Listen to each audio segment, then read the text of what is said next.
All right, let's see if we can't get this to work. So when creating a new program, I'm going to come right down here to the Draw/Program button.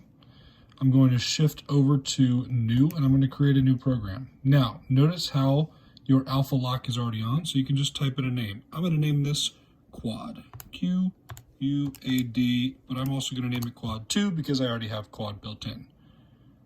Enter. All right, now we're dealing with inside of the program. So you're going to have to use the catalog. So we're going to go second 0. What that's going to do is bring up a catalog of all the different types of functions and anything you can call inside of the calculator. Now, you don't necessarily have to scroll all the way down. What we're looking for is prompt, because we want to prompt the user to input values. So we're going to type P. It's going to bring us to our P section, and we're going to scroll down to prompt. We're going to hit enter, and it's going to bring in prompt. Now, I'm going to alpha lock, and we're going to go A. Actually, I don't want to alpha lock. B, C. All right, so I did A, comma, B, comma, C. Now we're going to be prompting our users for 3 values, value A, value B, value C. Hit enter to move down to the next line. This is where we start getting into the quadratic formula portion of it. So what we're going to want to do next is display the function that we're actually using and getting an output for. So I'm going to go back to my catalog, second 0, and now I'm going to go to D for display. We're going to scroll down until we get to DISP. There it is. We're going to hit enter. Now is when we type in our quadratic formula. So we are going to have the opposite of B, and where's B? Plus, now remember the formula is plus or minus, right? So first, actually, what I want to do is insert a parenthesis at the very front of it. The opposite of B plus the square root of B squared, so I'm going to go alpha B squared minus 4 times A times C.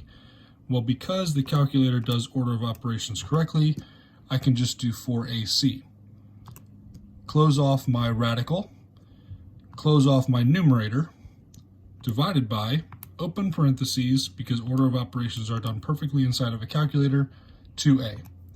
So now we have the opposite of B plus the square root of B squared minus 4AC all over 2A. Sounds similar to the formula that you know, but we also have the minus.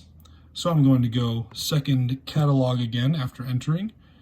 D, scroll down to display. And when we get to display, we're going to get back here, open up opposite of B, minus this time because we already have the plus up there, so we're looking for the minus now.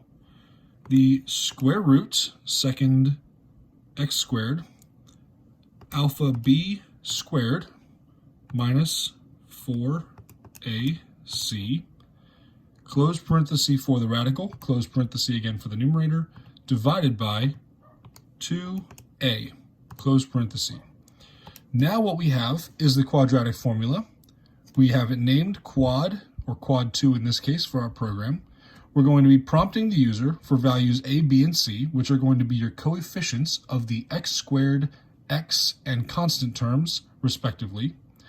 And we are going to be displaying 2 values, 1 root, 2 roots, the positive root and the negative root. Now, if we quit out of here, let's test it out. So I'm going to go program, I'm going to go over to quad 2, and I'm going to execute. Program quad 2, hit enter. If we're looking at a function and we have, let's say, x squared plus 2x plus 1. We know that x squared plus 2x plus 1 factors into x plus 1 times x plus 1. It's a perfect square for a polynomial. When you solve that, you get that x equals -1 and x equals -1, or x equals -1 multiplicity 2.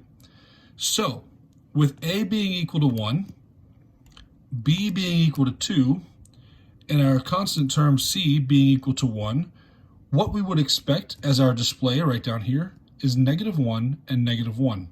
Let's see what we get. There you go. And it finishes it up for you.